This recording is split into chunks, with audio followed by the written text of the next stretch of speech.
ज्ञानेश्वर महाराजांचं सद्गुरूंच्या संबंधानं केलेलं चिंतन खरंच अवास्तव आहे काय, अतिशयोक्तीपूर्ण आहे काय? काही काही ठिकाणी ज्ञानोबरायांनी केलेलं सद्गुरूंचं चिंतन हे केवळ प्रेमातिरेकामुळे तशा पद्धतीचं मांडलेलं आहे काय, अशा पद्धतीच्या शंका जर कुणाला उपस्थित होत असतील तर त्यांनी संपूर्ण ज्ञानेश्वरीतलं ज्ञानेश्वर महाराजांनी केलेलं सगळंच संतस्तवन बघितलं पाहिजे.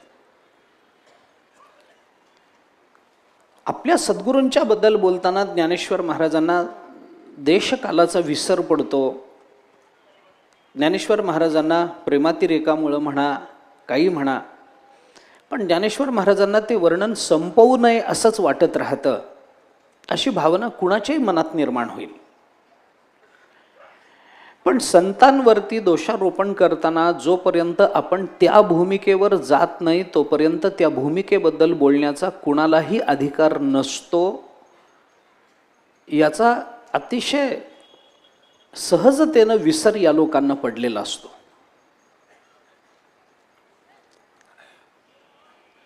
ज्ञानेश्वरीमध्ये ज्ञानेश्वर महाराजांनी जिथे जिथे हे चिंतन केलंय तिथे तिथे ज्ञानेश्वर महाराज अवास्तव बोलत नाहीत, पाल्हाळीक बोलत नाहीत.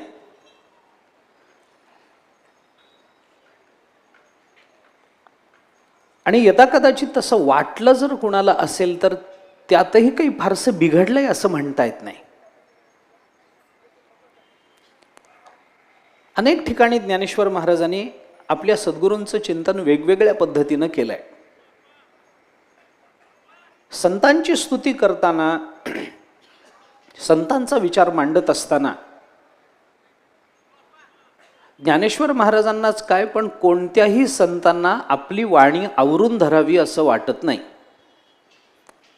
त्यावेळेला त्यांच्या प्रतिभेला वेगळे धुमारे फुटतात, त्यावेळेला त्यांची भाषा वेगळ्या रूपानं प्रकट होते, त्यावेळेला त्यांची साहित्य कृती म्हणून विचाराल तर वेगवेगळे अलंकार नव्या नव्या रूपामध्ये भेट देण्याकरता येतात. ज्ञानेश्वर महाराजांचं त्या बाबतीत तसंच आहे.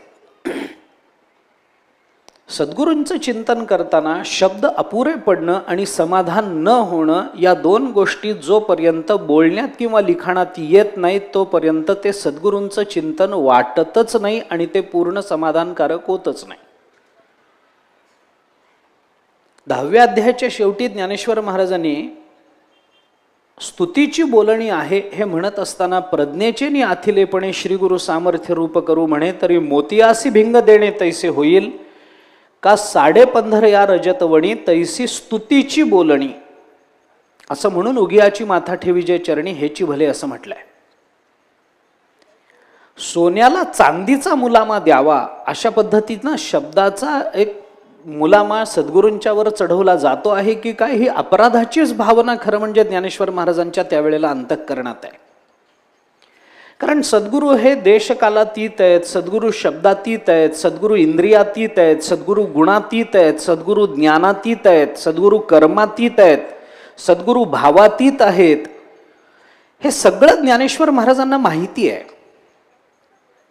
आणि तरी सुद्धा ज्ञानेश्वर महाराज तो प्रयत्न करतात, ते समाधान प्राप्त करून घेण्याचा विचार करतात.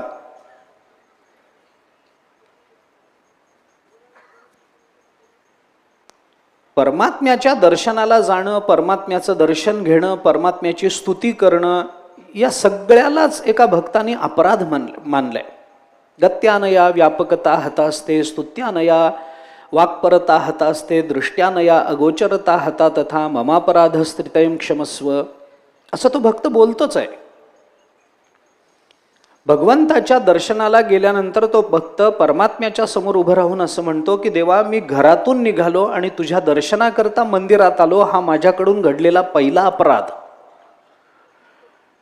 मंदिरात येऊन मी तुझं दर्शन घेतलं, हा माझ्याकडून घडलेला दुसरा अपराध. आणि तुझ्या दर्शनानंतर मी तुझी स्तुती केली, हा माझ्याकडून घडलेला तिसरा अपराध. मंदिरात जाणं हा अपराध नाही, सगळ्या अपराधातून मुक्त होण्याचा मार्ग आहे. भगवंताचं दर्शन हा अपराध नाही, सर्व पुण्याची प्राप्ती तिथे आहे. भगवंताची स्तुती हा अपराध नाही, जीवनाची शुद्धता त्या स्तुतीतच लपलेली आहे. पण तरी तो भक्त म्हणतो की देवा, माझे अपराध झालेत. अपराध कोणता? मी घरातून निघालो आणि मंदिरात तुझ्या दर्शनाला आलो, याचा अर्थ घरातही तू भरून राहिलेला असताना तू फक्त मंदिरातच सीमित आहेस असं मी मानत राहिलो. तुझ्या व्यापकतेचा विचार मला करता आला नाही. हा माझ्याकडून घडलेला अपराध आहे. वास्तविक तू सर्वत्र भरून राहिलास. विठ्ठल जळीस्थळी भरला, रीता ठाव नाही उरला. सगळीकडे एकच परमतत्व भरून राहिलेलं असताना सुद्धा मी तुला मंदिरापुरतं, गाभाऱ्यापुरतं सीमित समजतो, संकुचित करतो, परिच्छिन्न करतो. व्यापकाला परिच्छिन्न करणं हा अपराध मानला गेला.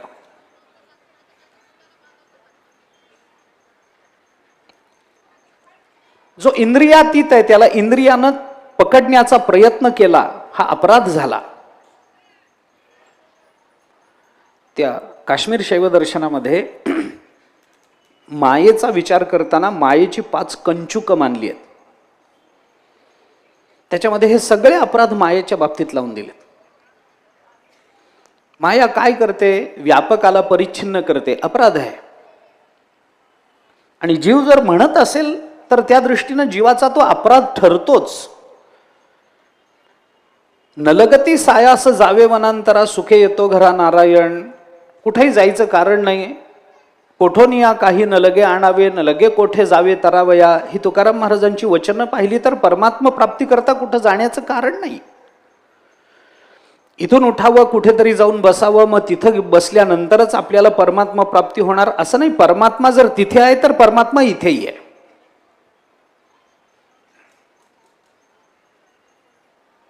मा मोजणे या धातूपासून माया शब्द जर तयार झाला असेल तर व्यापकाला सुद्धा मोजण्याचा जी प्रयत्न करते ती माया. व्यापकाला सुद्धा परिच्छिन्न बनवते ती माया. परमात्मा सर्वत्र व्यापून आहे. तरी आम्ही मंदिरात जातो, याचा अर्थ आमच्या घरी परमात्मा नाही का? मंदिरात जाण्याची गरज काय? जरी हा हो कृपा करील नारायण, तरीच हे ज्ञान ब्रह्म होय. कोठोनिया काही नलगे आणावे, नलगे कोठे जावे तरावया. कोठे तरावया जायला काही कारणच नाही कुठे जाण्याचं. तरी तो भक्त म्हणतो, देवा मी घरातून निघालो तुमच्यापर्यंत आलो. हा माझ्याकडून घडलेला, तुमच्या व्यापकत्वाचे अज्ञान हा माझ्याकडून घडलेला अपराधच आहे. मी तुमचं दर्शन घेतलं. वास्तविक तुम्ही इंद्रियांच्या अतीत आहात. यतो वाचो निवर्तन्ते अप्राप्य मनसा, असं उपनिषद म्हणतं. मनवाचातीत तुझे हे स्वरूप तुकोबर आहे बोलतात. मनाची नखी न लगे, बुद्धीची दृष्टी न रिगे, ते इंद्रिया किरजोगे काय होईल हे ज्ञानोबर आहे बोलतात. असं असून सुद्धा आम्ही तुम्हाला इंद्रियांनी पकडण्याचा प्रयत्न केला. तुम्ही इंद्रियांच्या अतीत असून सुद्धा आम्ही तुम्हाला इंद्रियांच्या कक्षेत बसवण्याचा प्रयत्न केला. इंद्रियांच्या कक्षेत बसवण्याचा प्रयत्न केला, दर्शन घेण्याचा प्रयत्न केला. म्हणजे आम्ही तुम्हाला प्रमेय नसताना प्रमेयत्व बनवलं, दिलं तुम्हाला, प्रमेय बनवलं. कारण जे जे डोळ्याला दिसतं ते ते प्रमेय आहे. आणि एकदा समोर दिसणारी वस्तू प्रमेय ठरली की जगतामध्ये कोणतंही प्रमेय हे जडच मानलं गेलं, नश्वरच मानलं गेलेलं आहे. त्यामुळे आम्ही तुम्हाला नश्वर मानल्यासारखं होईल देवा. माणसं देवाच्या दर्शनाला जातात आणि नको तो अपराध करून बसतात. म्हणजे देवाच्या दर्शनाला जाणं हा अपराध आहे की नाही याची चर्चा नंतर आहे. पण विचित्र गोष्ट अशी आहे की मंदिरात जाताना माणूस रस्त्यावरून दुकानाच्या पाट्या वाचत जातो, रस्त्यावरून कोण चाललंय हे बघत जातो, वाहनं कोणती चालली आहेत हे बघत जातो. मंदिरात गेल्यानंतर सुद्धा कोण मंदिरात आलेलं आहे हे बघतो, कोण नमस्कार करत आहे हे बघतो, कोण प्रसाद घेत आहे हे बघतो. एवढंच नाही तर मी मंदिरात आलोय का नाही हे लोकांनी बघितलंय का नाही हेही बघतो. सगळंच बघतो. या गोष्टी बघण्याचं काही कारण नाही, पण हे सगळं बघत बघत मंदिरात जातो. आणि ज्याला बघण्याकरता मंदिरात जातो त्याच्या समोर गेलं की डोळे मिटून घेऊन नमस्कार करतो. हा कोणता नमस्कार आहे? ज्याला बघायला जायचं त्याला उघड्या डोळ्यांनी बघायचं का त्याच्या समोर गेल्यावर डोळे बंद करू? कोणताही माणूस तुम्ही सर्वसामान्य पहा, मंदिरात गेला आणि मूर्तीसमोर उभं राहून हात जोडले की डोळे मिटायचं काय कारण आहे? ज्याला बघायला आलं त्याच्या समोर डोळे मिटून काय करायचं? लोक म्हणतात काही नाही, आत्मस्वरूपाचं दर्शन. ते आत्मस्वरूप वगैरे तेव्हा तर कळलं असतं तर तो मंदिरात आलाच नसताना. तिथं जाऊन डोळे मिटून घेतो. माणसाच्या वृत्तीची गंमत ही आहे की डोळे मिटल्यानंतर त्याला बंद डोळ्यात जे दिसतं ते तर त्याच्या जीवनातलं सगळ्यात वाईट असतं. डोळे बंद केल्यावर काय चांगलं दिसतं, काय चांगलं आठवतंय काय? सगळं वाईटच. मग ज्याला बघायला जायचं त्याच्या समोर जाऊन डोळे बंद करायचे आणि जे बघण्याची गरज नाही ते उघड्या डोळ्यांनी बघत जायचं आणि याला म्हणायचं नमस्कार करायचा. हा अपराध नाही काय? तो भक्त बोलतो त्याचा भाव वेगळा. इंद्रियांच्या अतीत परमात्मा असताना आम्ही त्यांना त्या परमात्म्याला इंद्रियांच्या कक्षेत बसवण्याचा प्रयत्न करतो. बुद्धीनं परमात्मा जाणला जात नाही, मनानं परमात्मा ओळखला जात नाही, इंद्रियांनी तो सामान्य या डोळ्यांनी तो बघितला जात नाही. जे दृश्य रूपाला आलेलं आहे, ज्याला निश्चित नामरूपात्मक काही व्यवहार ज्याच्या बरोबर घडू शकतो, अशाच वस्तू आपली इंद्रिय आपल्या प्रतीतीला आणून देतात. जे या सर्वांच्या पलीकडचं आहे अशी वस्तू इंद्रिय आपल्याला जाणवून देत नाहीत. ज्याला नाम आहे, ज्याला रूप आहे, ज्ञानोबारांच्याच भाषेत जर बोलायचं झालं तर चामाचे डोळे दाविती इंद्रिय गोडी लाविती साच हे प्रतीती पुढी जया. ज्ञानोबराय बोलतात चामड्याचे डोळे काय दाखवतात आम्हाला? समोर घट ठेवला, पट आहे, समोर अमुक आहे, समोर तमुक आहे, समोर स्त्रिया बसल्यात, समोर पुरुष बसलेत, माझ्या समोर अमुक आहे, लाल रंग आहे, हिरवा रंग आहे, पांढरा रंग आहे, हे माझ्या डोळ्याला दिसतं. हे काय दाखवतात डोळे? या सगळ्या रंगाच्या पलीकडे असणारं, या स्त्री आणि पुरुष या भेदाच्या पलीकडे असणारं तत्व माझे सामान्य डोळे मला दाखवू शकत नाही. परमात्मा या सर्वांच्या पलीकडे असून सुद्धा त्या परमात्म्याला इंद्रियांच्या कक्षेत बसवण्याचा आम्ही प्रयत्न केला, आमच्याकडून अपराध झाला. त्या परमात्म्याची आम्ही स्तुती केली. स्तुती करण्यात दोष काय? परमात्मा शब्दांच्या पलीकडचा असताना सुद्धा जड शब्दांनी आम्ही त्याचा गौरव करण्याचा प्रयत्न केला, हा त्याचा अपराध झाला. शब्द तिथपर्यंत पोचत नाही, पण तरी सुद्धा आम्ही त्या शब्दामध्ये तो परमात्मा बांधण्याचा प्रयत्न करतो, शब्दात अडकवून टाकण्याचा प्रयत्न करतो. परमात्मा व्यापक आहे, परमात्मा अमुक आहे, परमात्मा नित्य आहे, परमात्मा शुद्ध आहे, हे म्हणणं सुद्धा परमात्म्याचा अपराधच आहे एका अर्थाने बघायला गेलं तर. जे ज्याचं स्वरूप असतं ते जर शब्दातून मांडण्याचा प्रयत्न केला तर तो त्याचा अपमानच होतो, कारण स्वरूपाचं चिंतन शब्दातून करता येत नाही.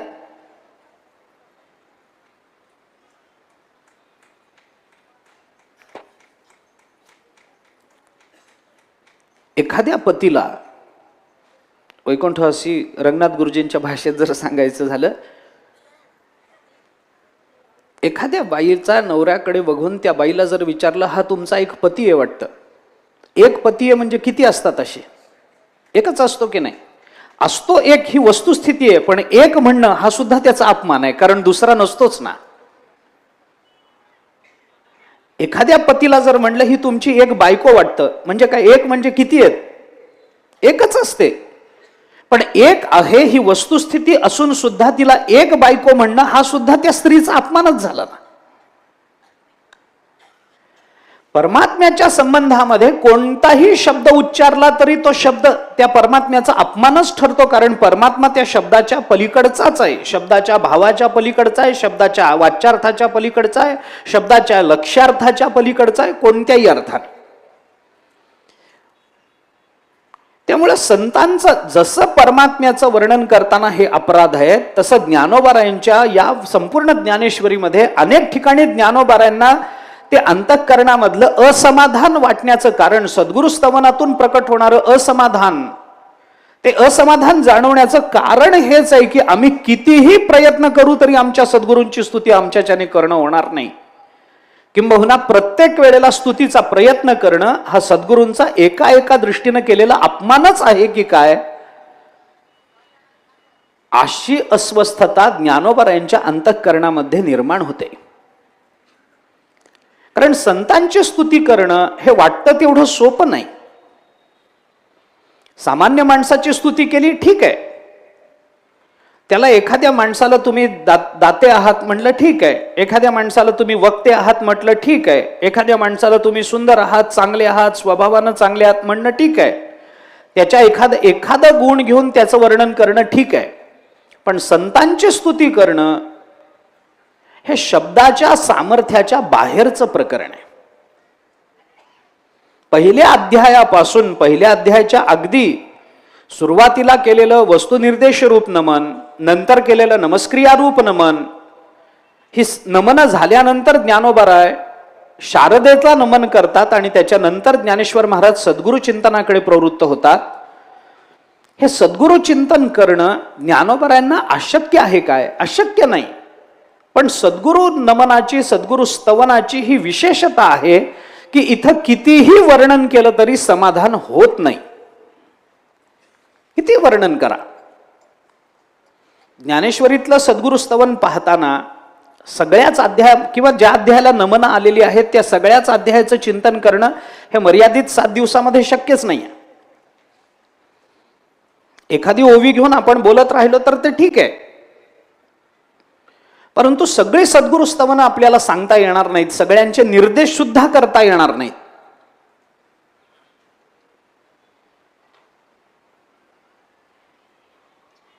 ज्ञानेश्वर महाराजांनी ज्ञानेश्वरीमध्ये जी सद्गुरु स्तवन केलेली आहेत ती सगळी सद्गुरु स्तवन चिंतनाकडे प्रवृत्त करणारी आहेत. त्या सगळ्या स्तवनातून ज्ञानेश्वर महाराजांच्या भावना जशा व्यक्त झाल्या आहेत तशा संतांच्या संबंधानं स्वरूप चिंतन आणि कर्तृत्व चिंतन अशा दोन्ही पद्धतीचा विचार ज्ञानेश्वर महाराजांनी मांडलेला आहे. संतांचं चिंतन करताना ते 2 पद्धतीनं केलं जातं. एक संतांचं स्वरूप चिंतन केलं जाऊ शकतं आणि एक संतांचं कर्तृत्व चिंतन केलं जाऊ शकतं. वास्तविक कर्तृत्व चिंतन करण्याचं सगळ्यांसमोर कारण नाही, कारण कर्तृत्व चिंतन हे थोडंसं निम्न स्तरावरचं असू शकतं, स्वरूप चिंतन हे श्रेष्ठ स्तरावरचं असू शकतं. कारण संतांच्या स्वरूपाची जाणीव करून दिली की कर्तृत्वाची जाणीव करून देण्याचं कारण राहत नाही. पण संतांनी अनेक ठिकाणी संतांच्या स्वरूप चिंतनानंतरही संतांच्या कर्तृत्व चिंतनावर भर दिलेला दिसतो. मी आपल्याला त्याची उदाहरणं सांगेन, 1-2 उदाहरणं सांगून आजच्या पुरता मी थांबणार आहे. स्वरूप चिंतनानंतर कर्तृत्व चिंतन सांगायचं कशा करता, त्याची 2 कारणं मी आपल्याला फक्त सांगतो. संतांनी, ज्ञानोबारायांनी आपल्या सद्गुरूंचं केलेलं स्वरूप चिंतन हे सगळ्यांना समजण्यासारखं नाही. कारण स्वरूपाची जाणीव त्यांनाच होते ज्यांना स्वरूपाचा काही बोध झालेला आहे. त्यांच्या समोर ते वर्णन करणं बरोबर आहे. ज्यांना स्वरूप हा शब्द सुद्धा कळत नाही, ज्यांना स्वरूप म्हणजे काय हे माहिती नाही, त्यांच्या समोर संतांचं कोणतंही स्वरूप मानलं तरी त्यांना ते सारखंच असतं. त्याच्यातून त्यांना संतांच्या स्वरूपाचा, संतांच्या स्वभावाचा उलगडा होत नाही तो नाहीच. संत कळत नाहीत ते नाहीतच. ज्या क्षेत्रातलं ज्याला कळतं त्या क्षेत्रातल्या परिभाषेतून त्याला सांगणं बरोबर आहे. जो पहिल्यांदाच ज्ञानेश्वरी हातात घेतो आहे, जो पहिल्यांदाच मंडपामध्ये पाऊल टाकतो आहे, जो पहिल्यांदाच प्रवचनाला आलेला आहे, ज्याने त्याच्या आधी काही वाचलेलं नाही, जे काही ऐकलेलं नाही, चिंतन केलेलं नाही, अगदी पहिल्यांदा तो काय आहे हे प्रवचन बघू तरी म्हणून प्रवचनाला येऊन बसलेला आहे, त्याला जर ब्रह्मन माया सांगत बसलो तर त्याचा काही उपयोग होणार नाही. काही कळत नाही, उलट त्याला त्या प्रवचनातली गोडीच निघून जाईल, पुन्हा यावं असं वाटणारच नाही त्याला. हे ब्रह्म असं असतं, माया अशी असते, ब्रह्माचं स्वरूप असं, मायेचं स्वरूप असं, ब्रह्म भावरूप आहे, माया अभाव. तो म्हणे काय चाललंय काही कळत नाही बुवा. मग झोप येते, मग डुलकी लागते, त्याच्यात नाश्ता झालेला असला तर बघायलाच नको. ज्याला काहीच कळत नाही त्याला एकदम ती परिभाषा जड जाते, त्याला त्याच्यात स्वारस्य निर्माण होत नाही, त्याला ग्रहण करण्याचं सामर्थ्य राहत नाही. तर म्हणतो नको, हे काही आपल्या सगळं डोक्यावरून चाललंय, त्याच्यापेक्षा एखाद्या सिनेमाला जाऊन बसलो तर निदान तेवढं मनोरंजन तरी होईल. रस राहत नाही. स्वरूपाचं चिंतन कुणाला कळतं? ज्यांना या क्षेत्रातलं काही ज्ञान आहे, ते परोक्षत्वानं असेल असू देत, काही आधी कानावर पडलेलं आहेत, काही पारिभाषिक शब्द कानाला माहिती झालेली आहेत. एखादा ग्रंथ कुठला तरी सोडवलेला आहे, रोज गीता वाचायची सवय आहे, ज्ञानेश्वरी वाचायची सवय आहे, थोडीफार कीर्तन प्रवचन व्याख्यानं ऐकलेली आहेत, अशा माणसाला काही समजावून सांगितलं त्या परिभाषेमध्ये तर ठीक आहे. स्वरूप चिंतन सामान्य माणसाला पटकन कळणार नाही. ज्ञानेश्वर महाराजांच्याच भाषेत सांगायचं झालं तर हे अनुभवाची जोगे नोहे बोला ऐसे. हा अनुभवण्याचाच विषय. स्वरूपाचं चिंतन हा अनुभवण्याचा विषय असतो. काही काही गोष्टी अशा असतात ज्या शब्दानं आपण सांगू तर त्या कळत नाहीत. त्याला वेदांताच्या परिभाषेमध्ये अनुभवैक गम्य असं म्हणतात. केवळ अनुभवानंच ज्याची जाणीव होणार आहे, शब्दानं ज्याची जाणीवच होणार नाही, अशी काही तत्व आहे. उदाहरण जर सांगायचं झालं तर मी आपल्याला एक छोटंसं उदाहरण सांगतो. आपल्या आयुष्यात आपण कधीतरी साखर खाल्लीच असेल. आपल्यापैकी साखर न खाणारा कोण आहे? कोण नाही. सगळ्यांनी साखर खाल्लेली आहे. सगळ्यांनी खाल्लेली. खडी साखर खाल्ली असेल, साखर खाल्ली असेल.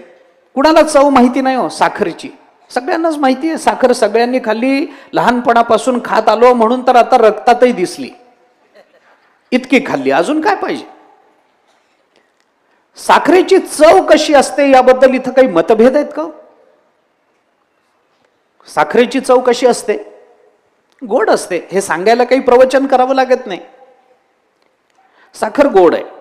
कल्पना करा की मला गोड या शब्दाचा अर्थ कळत नाही, तुम्ही मला समजावून सांगा गोड म्हणजे काय? गोड म्हणजे काय हे तुम्ही मला समजावून सांगा. काय सांगाल? जे तिखट नाही ते गोड. आवळा सुद्धा तिखट नसतो, मग त्याला गोड म्हणायचं काय?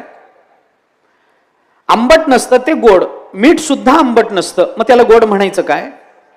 गोड म्हणजे काय हे मला तुम्ही समजावून सांगा.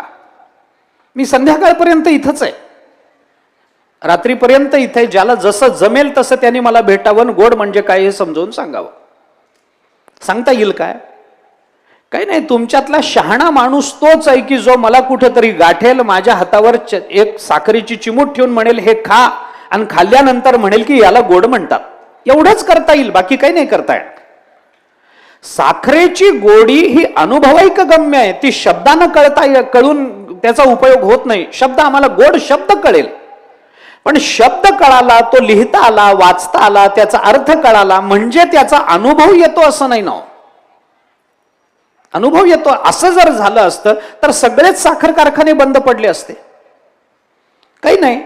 चहा करताना एका कागदावर अर्धा किलो साखर असं लिहायचं आणि तो कागद चहात टाकून द्यायचा. गोड व्हायला पाहिजे. होतो काय? होत नाही. शब्द कळणं, शब्दाचा अर्थ कळणं, याचा अर्थ अनुभव येणं असं प्रत्येक बाबतीत होत नाही. नाहीतरी शब्द आपल्याला अननुभूत पदार्थाचं ज्ञान करून देण्यात तत्पर होऊच शकत नाहीत. ज्याचा आम्हाला अनुभव नाही अशा पदाचं, अशा वस्तूचं ज्ञान करून द्यायला शब्द समर्थ नसतात. शब्द नेहमी आपल्या अनुभवाला आलेल्याच पदार्थाचं स्मरण करून देण्याकरता समर्थ असतात, ते अनुभव देण्याकरता समर्थ नसतात. बाप उपेगी वस्तू शब्दू स्मरणदानी प्रसिद्धू. अनुभवामृतामध्ये ज्ञानोबारायांनी म्हटलंय, स्मरणदान करण्याकरता शब्द प्रसिद्ध आहेत. अमूर्ताचा विषदू आरिसा नोहे. जे अमूर्त तत्व आहे त्याचं प्रतिपादन शब्द करू शकत नाहीत, त्याचं निर्वचन शब्द करू शकत नाही. अशब्दम अस्पर्शम असंच परमात्म्याचं वर्णन का केलं गेलं उपनिषदामधून? अशब्दम, शब्द तिथपर्यंत पोहोचतच नाहीत. स्वरूपाचं चिंतन शब्दांनी करायचं म्हटलं तर शब्द करू शकत नाहीत. व्यवहारातल्या साध्या साखरेच्या गोडीचं वर्णन जर शब्द करू शकत नसतील तर परमात्म्याचं चिंतन शब्द काय करतील? स्वरूपाचं चिंतन शब्द काय करतील? शब्द काही करू शकत नाही. म्हणून स्वरूप जर शब्दानं मांडण्याचा प्रयत्न केला, संतांच्या स्वरूपाचं चिंतन जर सामान्य माणसाच्या समोर शब्दरूपानं करण्याचा प्रसंग आला तर सामान्य माणसं त्या शब्दाचं आणि त्या स्वरूपाचं ग्रहण करू शकत नाहीत. मग कोण करू शकतं? तुकाराम महाराजांनी म्हटलंय, तुका म्हणे अंगे व्हावे ते आपण, तरीच महिमान येईल कळू. भक्ताचा महिमा कोण जाणती? भक्तची जाणती. दुर्लभत्या गती आणि कासी, कुणालाच संतांचं भक्ताचं महिमान कळत नाही, ते भक्तांनाच कळतं, कारण ते त्या अवस्थेवर आरूढ असतात म्हणून त्या अवस्थेचं चिंतन त्यांना कळू शकतं. म्हणून स्वरूप चिंतन सांगूनही कर्तृचिंतन कर्तव्य, त्यांच्या कर्तृत्वाचं चिंतन संतांना करावं लागतं. ज्ञानोबारांनी ते केलेलं दिसतं. याचं महत्वाचं कारण हे आहे की स्वरूपाचं चिंतन जगाला कळत नाही. सामान्य मनुष्य साधारण कर्तृत्वावरून सामर्थ्याचा अंदाज करत असतो. जी क्रिया प्रकट झालेली आहे त्या प्रकट झालेल्या क्रियेवरून त्याच्या मागे असणाऱ्या सामर्थ्याचं अनुमान माणसाला करता येतं, सामर्थ्याचं प्रत्यक्ष घेता येत नाही. अनुमान करता येईल. ज्या अर्थी हा माणूस इतकं ओझं उचलू शकतो त्या अर्थी हा मनुष्य सामर्थ्य संपन्न असला पाहिजे, अनुमान करता येईल. ज्या अर्थी हा मनुष्य इतकं न चालता न थकता चालू शकतो, पळू शकतो, त्या अर्थी त्याच्या ठिकाणी काही सामर्थ्य आहे, अनुमान करता येईल. पण ते अनुमान करण्याकरता सुद्धा त्यांचं कर्तृत्व प्रकट व्हावं लागतं, हे आपल्याला नाकारता येणार नाही. प्रकट कर्तृत्व कशा करता, एक दोन अर्थ मला त्याचे सांगायचे. कारण पहिलं कारण हेच आहे की सामान्य मनुष्य संतांच्या कर्तृत्वाकडे पाहतो, संतांच्या स्वरूपाकडे पाहू शकत नाही. एक भाग आहे. दुसरा थोडासा त्याचा सामाजिक अन्वय जर लावायचा झाला तर दुसरा अन्वय आपल्याला असा लावता येऊ शकतो की संतांच्या कर्तृत्वानंतर संतांच्या स्वरूपाकडे जर प्रवृत्त करायचं असेल, अधिक कर्तृत्व जर सांगायचं असेल तर ते कशा करता सांगितलं पाहिजे. स्वरूप कळल्याने माणसाला फार काही कळतं, सामान्य माणसाला त्याचं लगेच अज्ञान दूर होतं असं होत नाही. पण कर्तृत्व सांगितल्याने संतांबद्दल माणसाच्या, सामान्य माणसाच्या अंतःकरणामध्ये एक विश्वास निर्माण होत असतो. विश्वास निर्माण होतो. मी आपल्याला संतांची अशी प्रमाण सांगतो. ज्ञानेश्वर महाराजांनी अनेक ठिकाणी संतांचं स्वरूप आधी सांगितलंय, मग कर्तृत्व सांगितलंय. स्वरूपानंतर कर्तृत्व सांगायची वेळ यावी का यावी, तर त्याचं हे कारण आहे. स्वरूप लवकर कळत नाही म्हणून कर्तृत्व सांगावं लागतं, आणि कर्तृत्व सांगितल्याशिवाय संतांच्या बद्दल विश्वास निर्माण होत नाही. आणि जोपर्यंत संतांच्या बद्दल विश्वास निर्माण होणार नाही तोपर्यंत संतांच्या सेवेकडे, संतांच्या चिंतनाकडे कोणी प्रवृत्त होणार नाही. प्रमाण सांगतो मी आपल्या. जय जय वो शुद्धे 12व्या अध्यायाची पहिली ओवी आपण पहा. जय जय वो शुद्धे उदारे प्रसिद्धे इथपर्यंत स्वरूप सांगून नंतर कर्तृत्व सांगावं लागलं. अनवरत आनंदे वर्षतीय, हे अखंड अनवरत अखंड आनंदाचा वर्षाव करत राहतात, हे त्यांचं कर्तृत्व आहे. आणि ते शुद्ध आहेत, हे त्यांचं स्वरूप आहे. त्यांची शुद्धता सांगितल्यानंतरही आनंदाचा वर्षाव करतात. हे का सांगावं लागतं, कारण सामान्य माणसाला शुद्धतेशी फार संबंध जोडावा असं वाटत नाही, पण आनंदाची अनुभूती घ्यावी ही त्याची स्वाभाविक भावना आहे म्हणून, त्याच्याकडे माणसाची प्रवृत्ती जास्त आहे म्हणून. अनेक ठिकाणी ज्ञानोबारांनी हे केलंय. ज्ञानोबारांच्या बाबतीतच आपण हे पाहू शकतो. नाथ महाराजांनी ज्ञानोबारांचं वर्णन करताना पहिल्यांदा स्वरूपाचं चिंतन केलं. कैवल्याचा पुतळा, प्रकटला भूतळा, चैतन्याचा जिव्हाळा. ज्ञानोबा हे कैवल्याचा पुतळा काय, स्वरूपच आहे. चैतन्याचा जिव्हाळा म्हणणं काय, स्वरूपच आहे. पण हे स्वरूपाचं चिंतन करूनही नाथ महाराज पुढे चालविली जडभिंती म्हणतातच ना, त्यांचं कर्तृत्व पुन्हा सांगतातच ना. स्वरूप सांगितल्यानंतरही पुन्हा रेड्यामुखी वेद बोलविला हे म्हणतातच ना. हे सगळं स्वरूप सांगून झाल्यानंतरही पुन्हा ब्रह्मसाम्राज्य दीपिका, वर्णिली गीतेची टीका हे म्हणतातच. म्हणजे पुन्हा त्यांचं कर्तृत्व सांगण्याचा मोह नाथ महाराजांनाही होतोच. का होतो, त्याचं एक मानसशास्त्रीय कारण सरळ सरळ हे आहे की असं कर्तृत्व ऐकल्यानंतर माणसाच्या अंतःकरणामध्ये संतांबद्दल एक विश्वास निर्माण होत असतो. त्यांचं स्वरूप काही आम्हाला कळालं नाही, पण ते भिंत चालवतात म्हणे, असं म्हटलं की माणसाला एक विश्वास वाटतो. चला, अरे जे भिंत चालवू शकतात ते आम्हाला उघड्यावर टाकतील काय, जे रेड्यामुखी वेद बोलवतात ते आम्हाला सांभाळू शकणार नाहीत का. मग जे कधीही न घडणारं असं रेड्यामुखी वेद बोलवणं, भिंत चालवणं, जगामध्ये कधी न घडलेल्या घटना जे सहजतेनं करू शकतात, अशा सामर्थ्य संबंध माणसाच्या मागे आपण गेलं पाहिजे. त्यावेळेला तो माणूसच वाटेल, वाटू देत, अशांच्या मागे गेलं पाहिजे. हे काही करू शकतात. जर या अलौकिक वाटणाऱ्या, अशक्य वाटणाऱ्या गोष्टी हे जर लीलया करतील, तर आपल्या जीवनामध्ये सुद्धा काहीतरी बदल हे लीलेनं घडवून आणतील, हा विश्वास माणसाच्या अंतःकरणामध्ये निर्माण होतो. आणि ही कर्तृत्व भले लोक काही म्हणत, त्याला अंधश्रद्धा म्हणत, नाही आणखीन काही म्हणत, अंध परंपरा म्हणत, काही म्हणत, पण ही प्रवचनकार कीर्तनकारांनी या घटना अवश्य सांगितल्याच पाहिजेत कीर्तनामध्ये, की भिंत चालवली आणि रेड्यामुखी वेद बोलवला आणि मेलेले सच्चिदानंद बाबा जिवंत केले. हे रोज सांगितलंच पाहिजे, रोज सांगितलं पाहिजे. लोक काही म्हणत त्याच्या संदर्भात, पण हे रोज सांगितलं पाहिजे. कारण समाजामध्ये असेही लोक असतात की जे फक्त चमत्काराला भुलून तिकडे प्रवृत्त होतात. होऊ देत, हरकत नाही, चमत्काराला भुलून येऊ देत, पण ज्ञानोबारांच्या चरणाजवळ येतात ना, मग चिंता करण्याचं कारण नाही. दुसरीकडे जात नाहीत ना, अविश्वासानं जात नाहीत ना, विश्वासानं येतात ना, येऊ देत ना. पण ज्ञानोबाराय तुकोबारांच्या चरणाजवळ आले. काय असतं, कुणाच्या मागे जावं आणि कुणाच्या मागे जाऊ नये याच्याबद्दल मतांतर काही असोत. मी त्याचं एक सूत्र सांगतो फक्त. वारकरी सांप्रदायिक आपण माणसं आहोत, भाविक आहोत. मी त्याचं एक सूत्र फक्त आपल्याला सांगतो. कुणाच्या तरी मागे डोळे झाकून जाण्यामध्ये मला कोणताही दोष वाटत नाही. तुम्ही काय म्हणायचंय ते म्हणा, मी स्पष्ट बोलतो.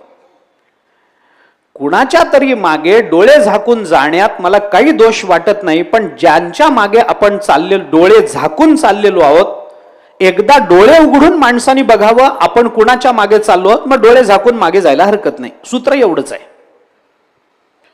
डोळे उघडून एकदा बघा, समोर तुकाराम महाराज आहेत ना, मग डोळे झाकून मागे जा, कल्याणच आहे.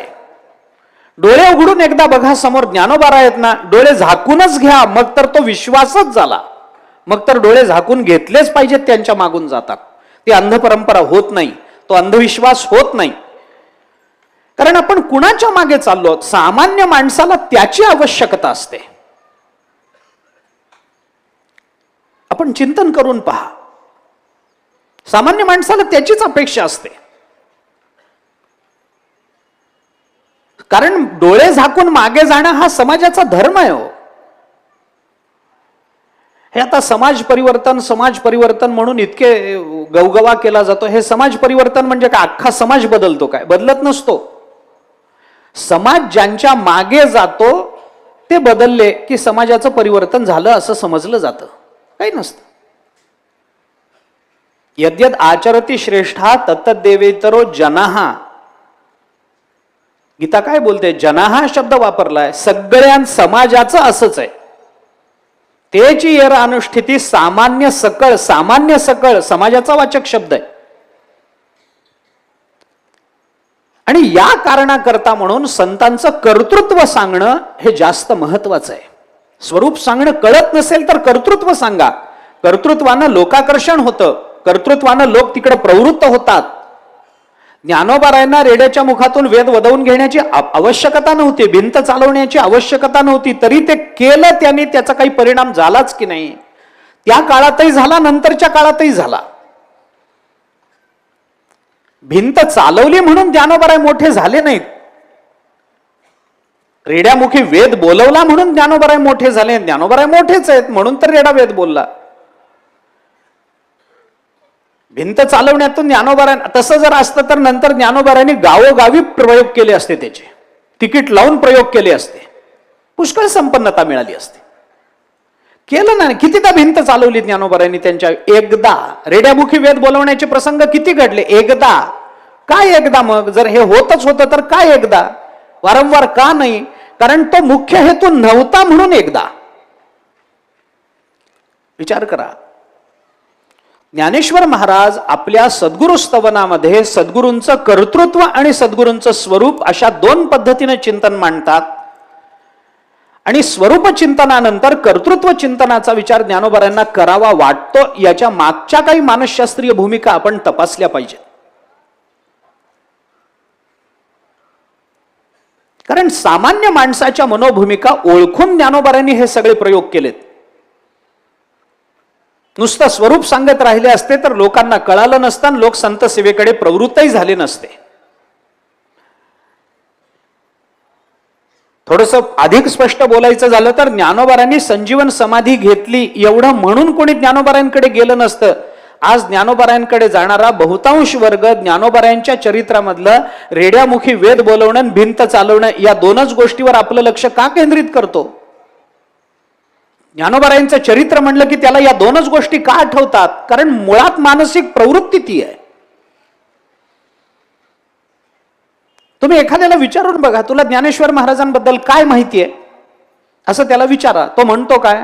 ज्ञानेश्वर महाराजांचा विशेष हा आहे की ज्ञानेश्वर महाराजांनी दुसऱ्या अध्यायामध्ये या श्लोकावर विलक्षण भाष्य केलंय म्हणून. असं कोणी म्हणतं काय? नाही. त्याला म्हणून बघा, तुला ज्ञानोबारांविषयी काय माहिती आहे? तो म्हणतो नाही का भिंत चालवली, नाही का रेड्यामुखी वेद बोलवला. तो म्हणत नाही की एवढ्या लहान वयामध्ये विद्वानांना सुद्धा न कळणारी ज्ञानेश्वरी लिहिली, हा चमत्कार आहे, हे तो म्हणत नाही. तो म्हणतो दोनच गोष्टी, जास्तीत जास्त तीन. सच्चिदानंद बाबाला उठवून बसवलं. कारण मुळात ती प्रवृत्ती, मानसिक प्रवृत्तीच ती आहे माणसाची. याचा विचार करून ज्ञानेश्वर महाराजांनी स्वरूप चिंतनानंतर कर्तृत्व चिंतनावर भर दिलेला दिसतो. ज्ञानेश्वर महाराजांनी सद्गुरु स्तवन जे केलं ते या दोन पद्धतीनं केलं. त्यांचं कर्तृत्वही सांगितलं, त्यांचं स्वरूपही सांगितलं अनेक ठिकाणी. नमो विशदबोध विदग्धा विद्यारविंद प्रबोधा पराप्रमेय प्रमदा विलासिया, कर्तृत्वच आहे सगळं. नमो संसार तम सूर्या अपरिमित परमवीर्या तरुणतर तुर्या लालन लीला नमो जगदखिल पालना मंगळमणी निधाना सज्जन वनचंदना आराध्यलिंगा. पण काही अध्यायामध्ये ज्ञानेश्वर महाराजांनी आपल्या सद्गुरूंचं स्वरूपही सांगितलं.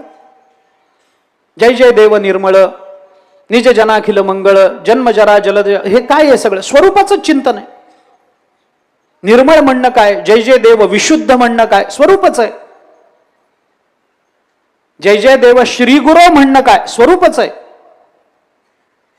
यदक्षरमनाख्यम आनंदमज केवलम श्रीमन निवृत्तीनाथ इति ख्यातम, हे काय? स्वरूपच आहे सगळं. ब्रह्मवाचक पद आहेत सगळी. अक्षर, अनाख्यय, आनंद, अज, केवल सगळी ब्रह्मवाचक पद आहेत. श्रीमन निवृत्तीनाथ ही सुद्धा ब्रह्मवाचक पद आहे. इति ख्यातम असं म्हणून सद्गुरूंचे चिंतन ज्ञानोबा अनुभवामृताच्या पहिल्या श्लोकामध्ये करतात. स्वरूपाचं चिंतन केलं नाही असं नाही, पण करूनही कर्तृत्वाचं चिंतन सामान्य माणसा करतात ज्ञानेश्वर महाराजांना करणं आवश्यक वाटतं. कारण सामान्य माणूस कुणाकडेही प्रवृत्त होताना पहिल्यांदा आपल्याला त्याच्यातून काय लाभ मिळतो हे पहिल्यांदा पाहत असतो. आपण सुद्धा प्रवचनाला येताना म्हणतोच की नाही, चला काहीतरी चांगलं ऐकायला मिळेल म्हणून जाऊ, म्हणजे काहीतरी लाभाची अपेक्षा. चला जाऊ कीर्तनाला, कशा करता? काल्याच्या कीर्तनाला जाऊ, कशा करता? अरे काला झाला की भंडारा आहे, म्हणजे लाभाची अपेक्षा आहे. अमुक ठिकाणी जाऊ, कशा करता? काही पैसे मिळणार आहेत म्हणून. विनाकारण कोणी कोणतं काम करायला जात नाही.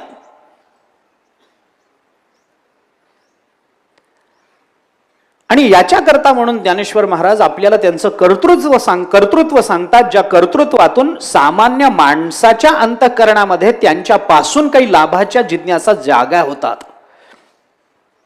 काहीतरी मिळवावं वाटतं त्यांच्याकडून. म्हणून स्वरूप आणि कर्तृत्व या दोन पद्धतीनं ज्ञानेश्वर महाराजांनी सद्गुरु स्तवन केलेलं आहे. ही सद्गुरूंची स्तुती करताना ज्ञानेश्वर महाराजांनी आणखीनही काही गोष्टी त्याच्यामध्ये सांगितल्या आहेत. त्याचाही विचार आपल्याला करायचा आहे.